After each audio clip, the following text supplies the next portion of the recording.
बिस्मिल्लाहिर्रहमानिर्रहीम।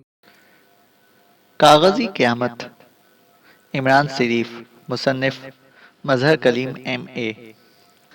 Madame Blue Room से निकलकर जैसे ही अपने मखसूस कमरे में पहुंची, उसे कमरे में बिल्ली की मखसूस मियाओ मियाओ की आवाज़ सुनाई दी और मादाम इंतहाई तेजी से दौड़ती हुई इस अलमारी की तरफ बढ़ती चली गई जिसमें से बिल्ली की आवाज़ उभर रही थी। इसे अलमारी के हैंडल को मखसूस अंदाज में ऊपर नीचे किया तो अलमारी के पट स्क्रीन की तरह रोशन हो गए और गहरे स्याह रंग की बिल्ली का हेवला इस पर उभर आया, जिसकी तेज सुर्ख आंखें मादाम को घूर रही थीं।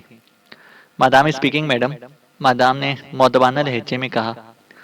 Madam Kate from this end, मुझे इत्तला मिली है कि प्रिंटिंग हेडक्वार्टर तबाह कर दिया गया है। मैडम कैट की गुर्राती हुई आवाज़ सुनाई दी। यस मैडम, आपको मिलने वाली इत्तला दुरुस्त है। पूरा प्रिंटिंग हेडक्वार्टर तबाह कर दिया गया है, मादाम ने खौफजदा लहजे में जवाब देते हुए कहा। इस इत्तला की तस्दीक करते वक्त इसका रुआं रुआं कांप रहा था, मगर जाहिर है इत्तला की तस्दीक तो उसे करनी ही थी। क्या कह रही हो मादाम?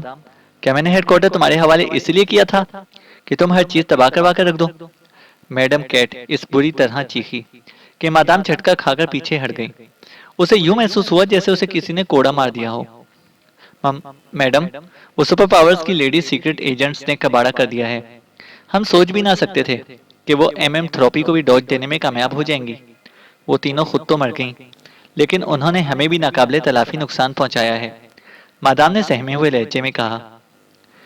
थ्रोपी को कौन डॉज दे सकता है? ऐसा नामुमकिन है। तफसील बताओ, मैडम ने चीखते हुए पूछा और मादाम ने नंबर 2 से मिली हुई रिपोर्ट हर्फ बहर्फ दोहरा दी। इसका मतलब है कि ये सीक्रेट एजेंट्स वाकई इंतहाई खौफनाक और हैरत अंगेज सलाहियतों की मालिक थी, वरना ऐसा होने का तस्वुर भी नहीं किया जा सकता। चलो वो तीनों तो खत्म हो गई, मगर इनकी जेंट्स टीम का क्या हुआ? कहीं वो मेन हेडक्वार्टर ही तबाह ना कर दें।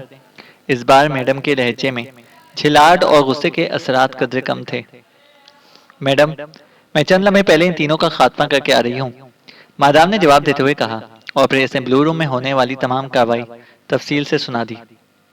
वेरी गुड, ये एक अच्छा काम हुआ है। अब हमारे मुकाबले में प्रिंस ऑफ ढंप की टीम बाकी रह गई है। तुमने बताया था कि वो भी गिरफ्तार हो चुके हैं, मैडम ने इस बार काफी नरम लहजे में कहा। यस मैडम, मेरी नंबर 9 से ब्लू रूम जाने से पहले बात हुई थी। वो सब सेक्शन 9 हेडक्वार्टर में कैद हैं और मेरा ख्याल है कि अब उन्हें भी ब्लू रूम में मंगवाकर उनका खात्मा कर दूं, मादाम ने जवाब दिया। नहीं, वो लोग इनसे भी ज्यादा खतरनाक हैं। उन्हें यहाँ मत बुलवाओ, बल्कि तुम खुद सेक्शन 9 हेडक्वार्टर चली जाओ और अपने सामने इन लोगों की बोटियां उड़ा दो। और सुनो, मैं कल हेडक्वार्टर पहुंच रही हूँ। मेरे आने तक इनकी लाशें महफूज रखना।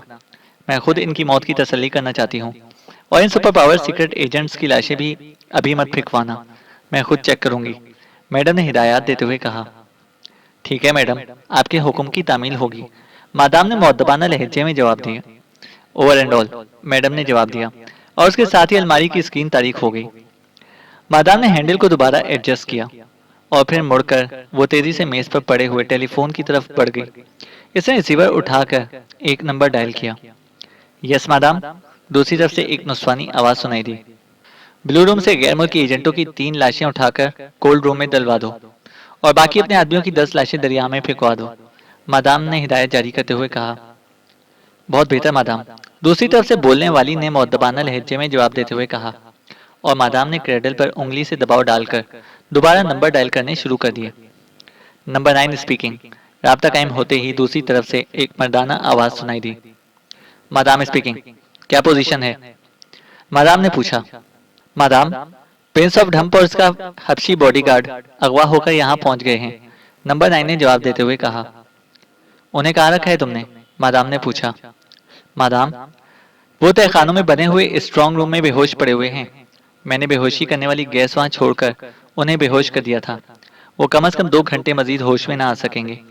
प्रिंस ऑफ ढम्प और हबशी बॉडीगार्ड को सेक्शन के आदमियों ने होटल के स्पेशल रूम में ही बेहोश कर दिया था। वो बेहोशी के आलम में ही यहाँ लाए गए हैं, नंबर 9 ने तफसीलात बताते हुए कहा।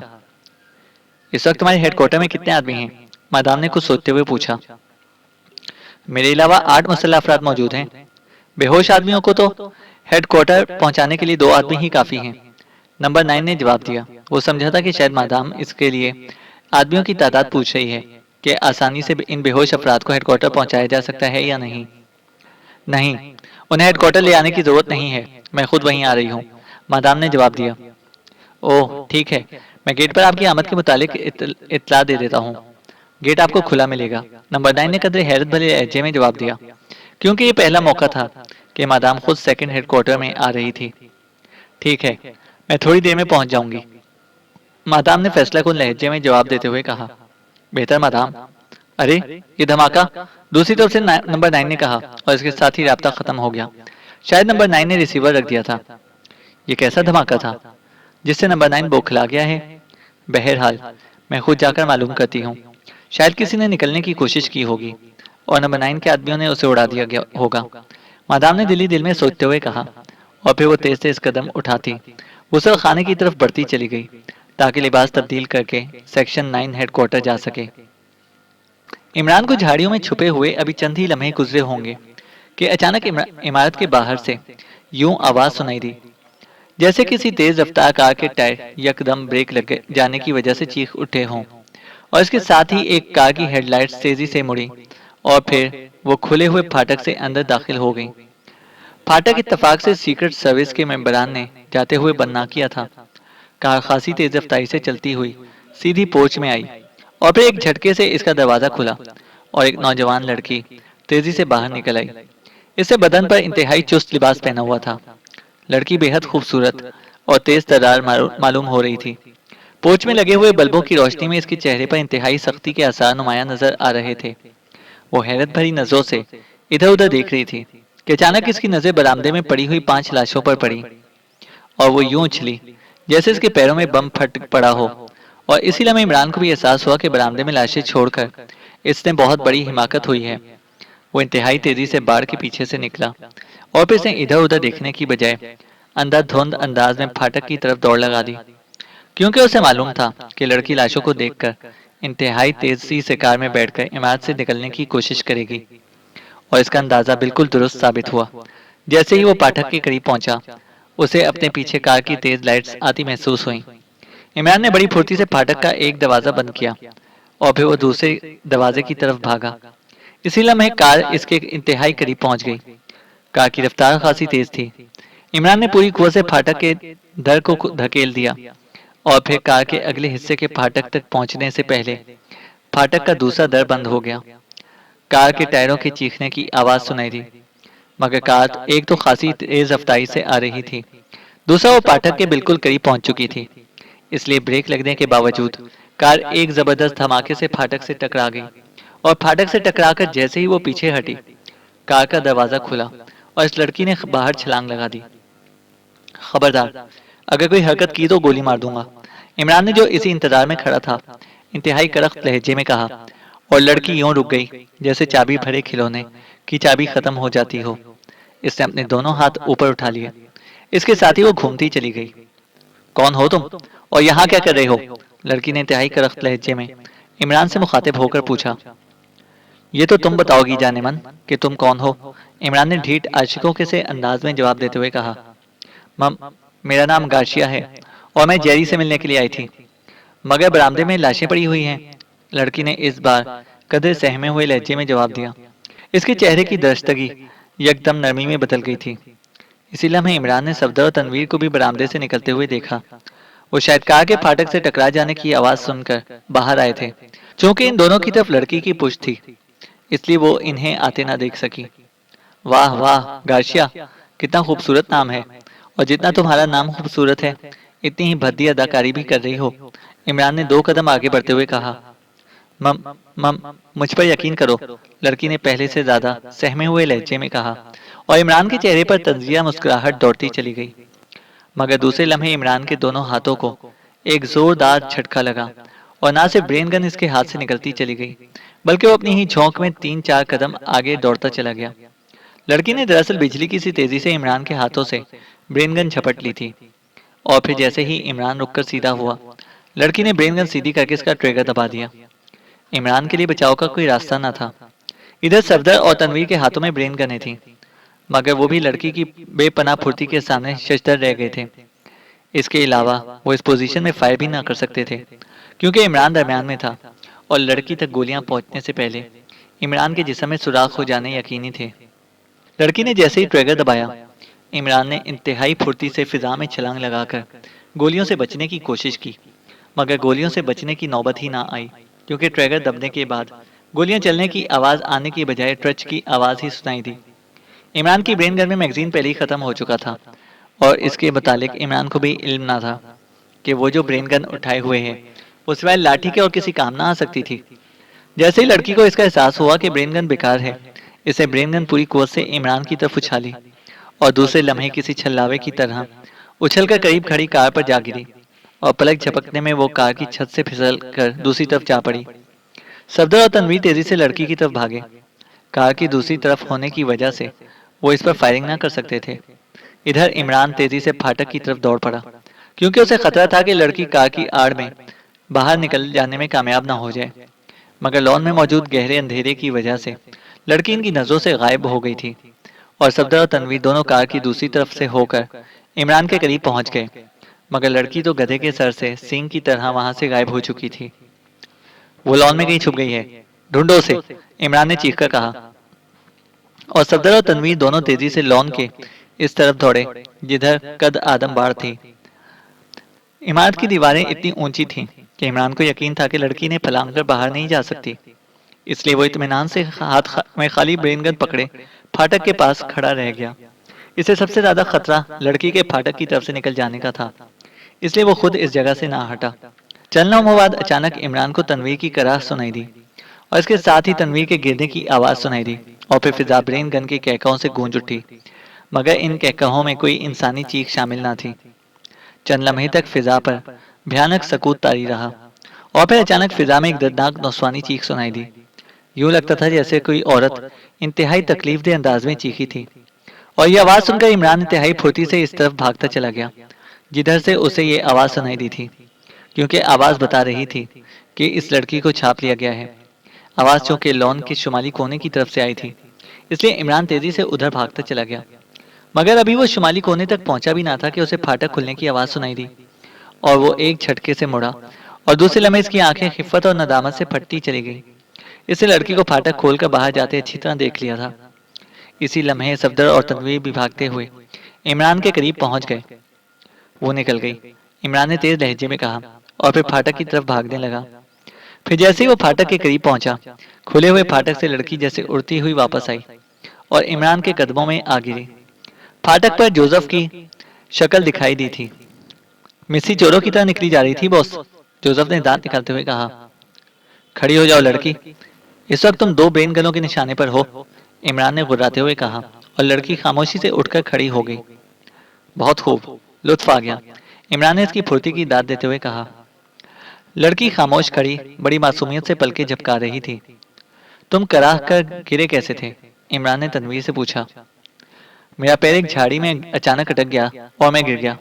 मुझे गिरता देखकर सफदर ने फायरिंग कर दी, तनवीर ने तफसीलात बताते हुए कहा।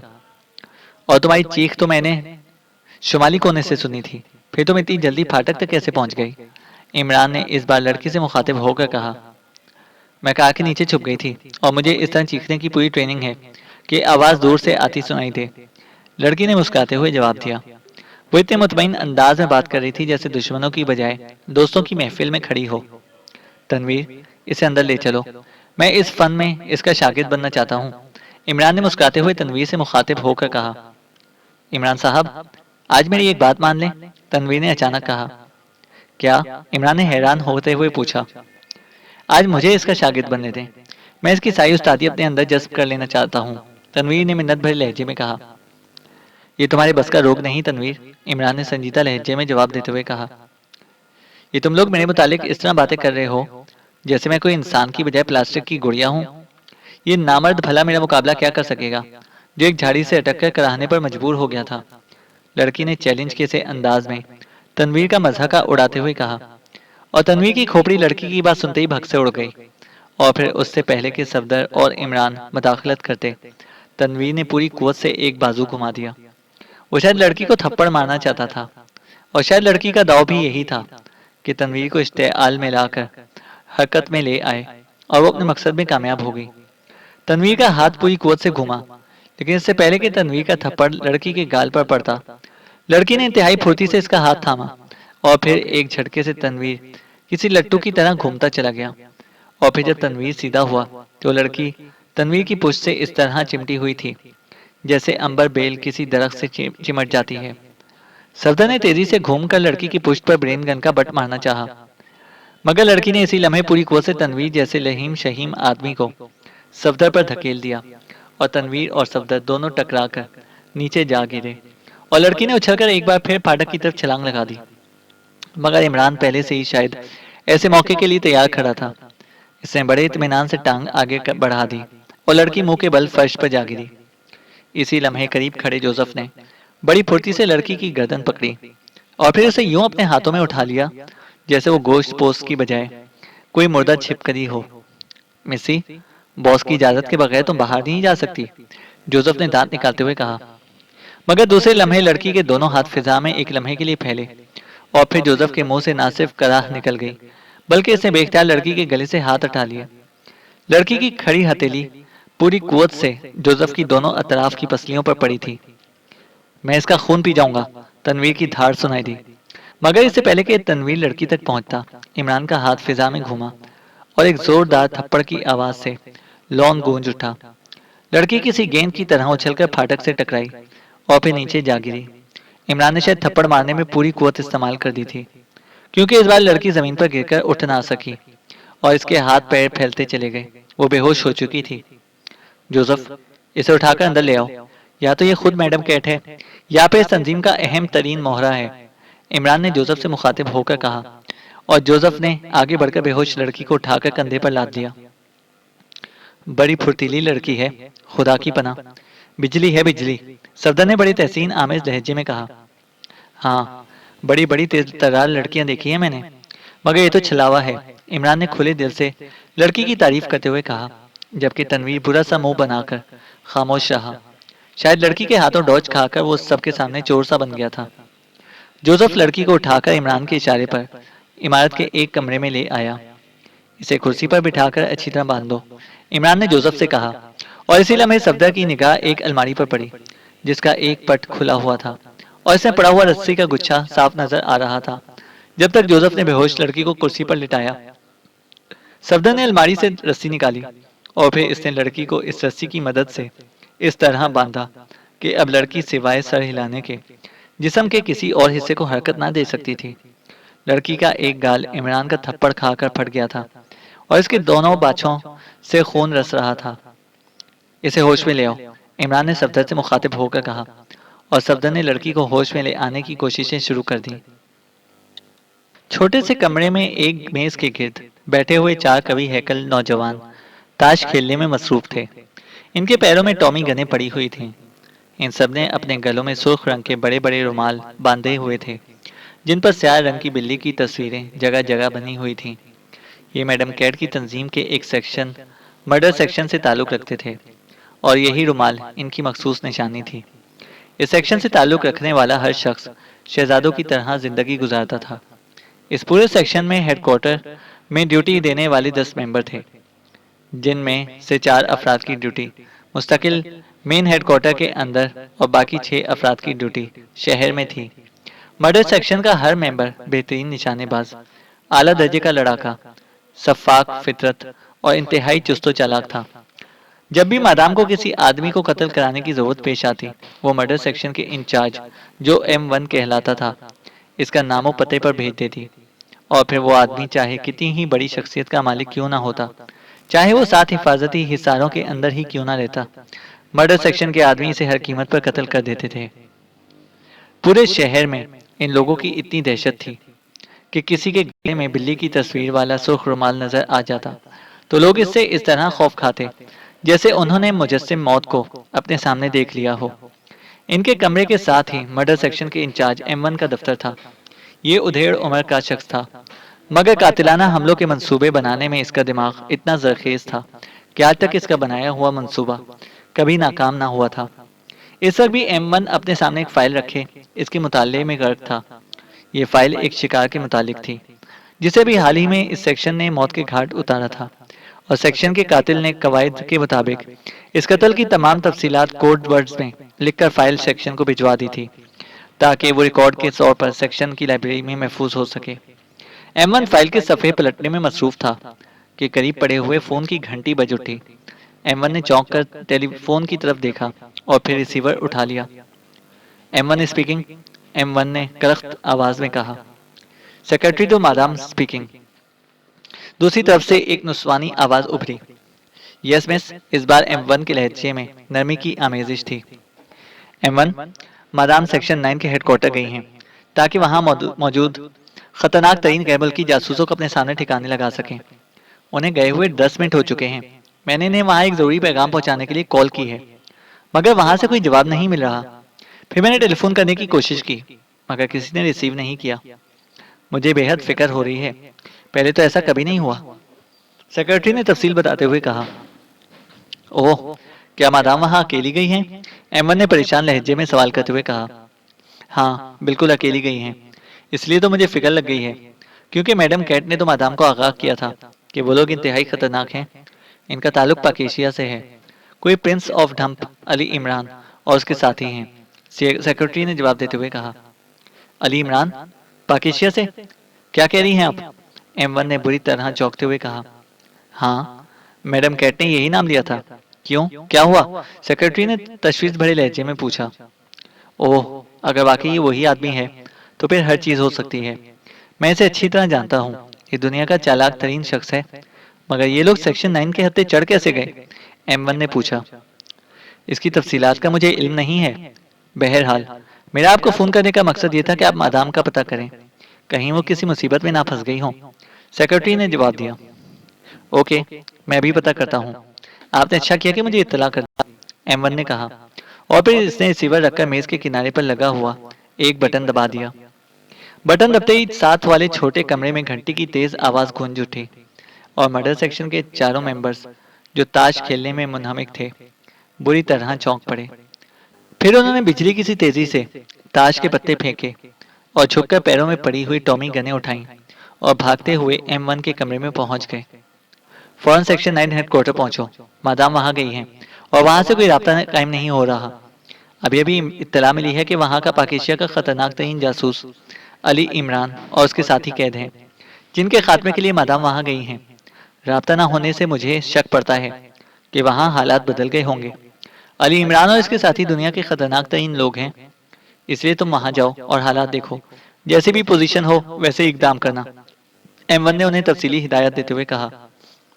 अगर गैर मुल्की जासूस वहां मौजूद हों तो उन्हें कत्ल करने की इजाजत तो है? एक नौजवान ने सपाट लहजे में पूछा।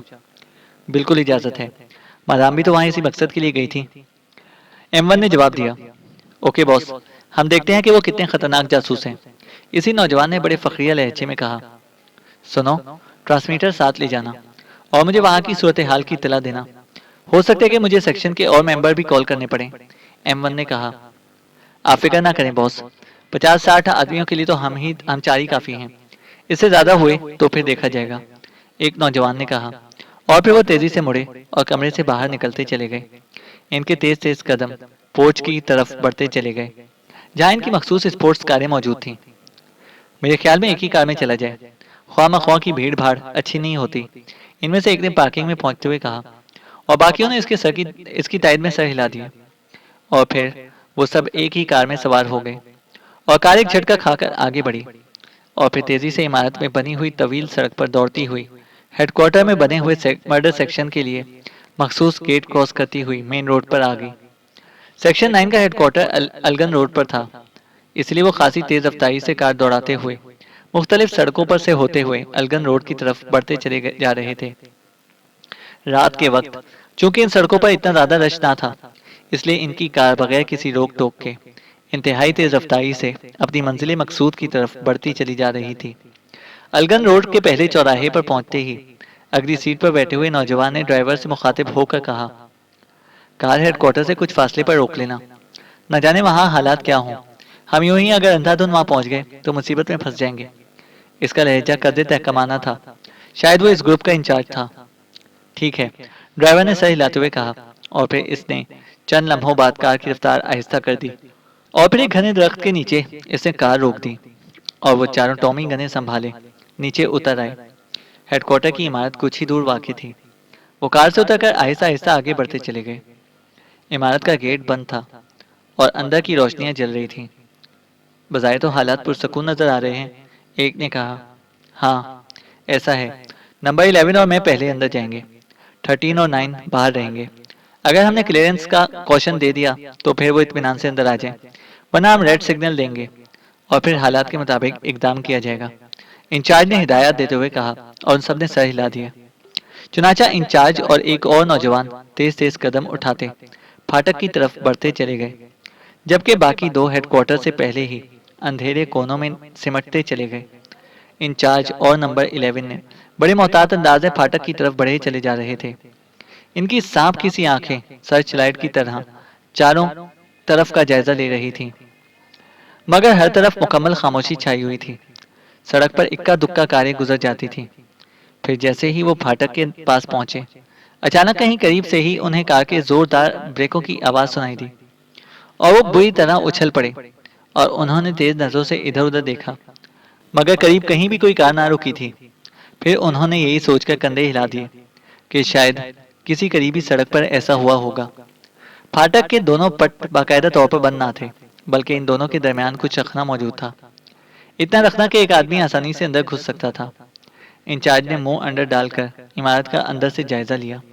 दूसरे लम्हे वो बुरी तरह चौंक पड़ा, क्योंकि फाटक से कुछ दूर मादाम की कार मौजूद थी, मगर इसकी हालत से साफ जाहिर नजर आ रहा था कि इसका बुरी तरह एक्सीडेंट हुआ है। वैसे तमाम इमारत खाली खाली पड़ी थी। वहां कोई आदमी भी ना था, अलबत्ता बल्ब बाकायदगी से चल रहे थे। आओ, मेरा ख्याल है कि कुछ गड़बड़ है, इंचार्ज ने अंदर दाखिल होते हुए नंबर 11 से कहा। और फिर नंबर 11 भी अंदर दाखिल हो गया। वो अंदर दाखिल होते ही इंतहाई तेजी से दाएं तरफ दीवार के साथ लगी हुई कद्दे आदम बाड़ के पीछे छुप गए। चंद लम्हे वो वहां छुपे हुए माहौल का जायजा लेते रहे, मगर जब उन्होंने कहीं भी कोई रद्दमल न देखा तो वो इस बाड़ के पीछे आहिस्ता आहिस्ता चलते हुए इमारत की तरफ बढ़ते चले गए। पोर्च के करीब पहुंचकर वो रुक गए और फिर जैसे ही इनकी नजरें बरामदे में पड़ी हुई सेक्शन 9 के 5 आदमियों की लाशों पर पड़ी, वो बुरी तरह चौंक उठे।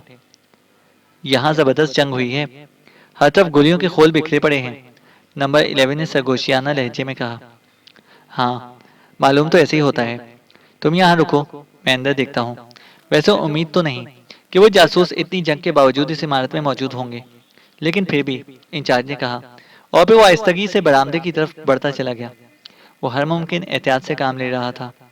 बरामदे से होता हुआ वो गैलरी में दाखिल हुआ तो इसे करीबी कमरे में किसी की मौजूदगी का एहसास हुआ, जैसे अंदर कुछ लोग मौजूद हों। वो आहिस्तगी से दरवाजे की तरफ खिसकता चला गया। कमरे का दरवाजा बंद था, मगर इसने झुककर की होल से आंख लगा दी।